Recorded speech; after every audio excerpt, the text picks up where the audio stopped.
Chapter 27, Aaron Hakimayan. Young man, we've been waiting nearly half an hour, the Dumbledore tells me. You promised to set up the card table for us. We'll get to it, I tell her. We're busy.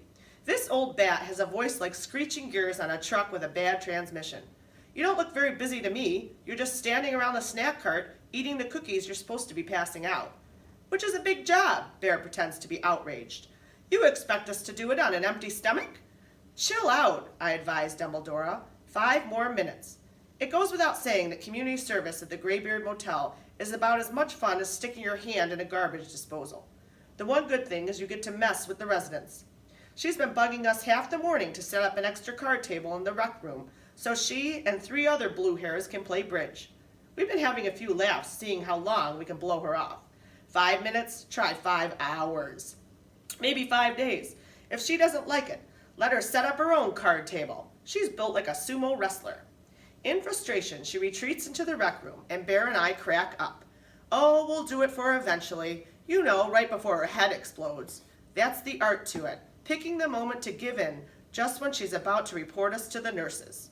We help ourselves to more cookies, but Bear tries to hog the last chocolate one, and we end up down on the floor, fighting for it and laughing like crazy.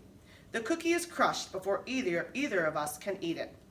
We're getting back to our feet, brushing off the dust and crumbs when we see him.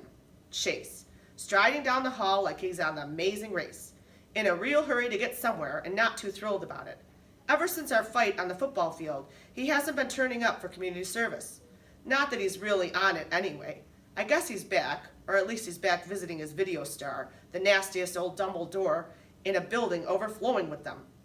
Bear, who has amazing sights, spots the bulging pocket first.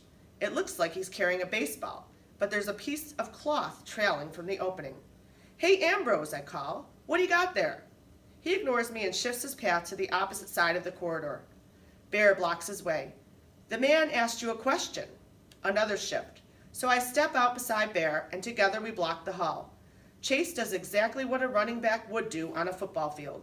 He puts his head down and tries to blast through us. But we're linemen, and we stop him cold. In a game, I'd be trying to strip the ball.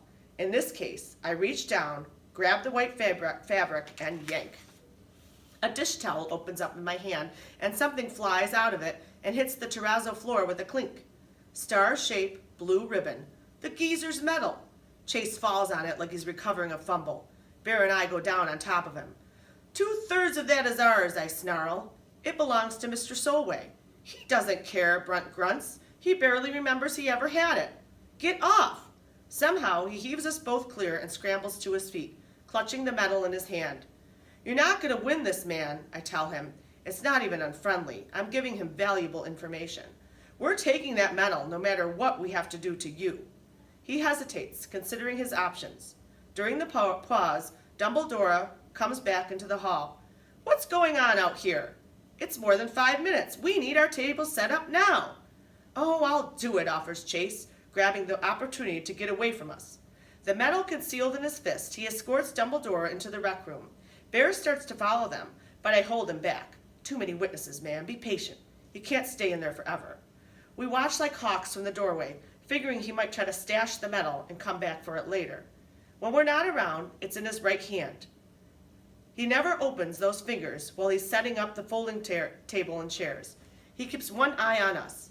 I favor him with a grin that says, we're going to get you if we have to stand here until the next ice age.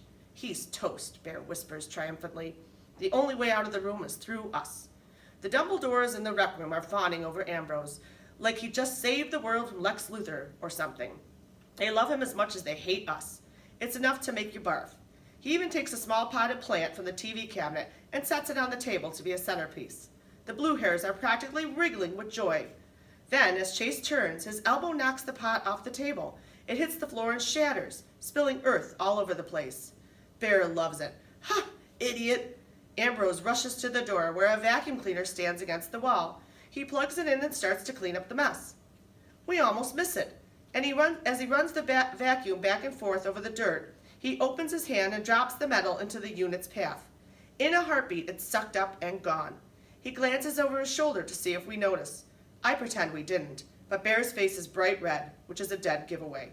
Chase is vacuuming toward us now, speeding up, breaking into a run. The plug pops out of the wall. The vacuum falls silent. He keeps moving, though, charging at us.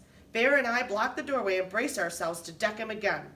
Just before impact, he lifts the vacuum cleaner like a battering ram and slams into us. We're both knocked back onto our butts, choking in a cloud of dust that the collision forces out of the filter bag.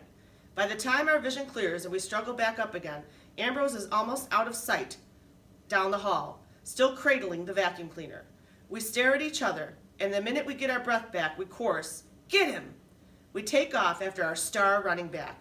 We've never been able to outpace him before, but this time he's carrying a vacuum cleaner, not a football. That's bound to slow him down.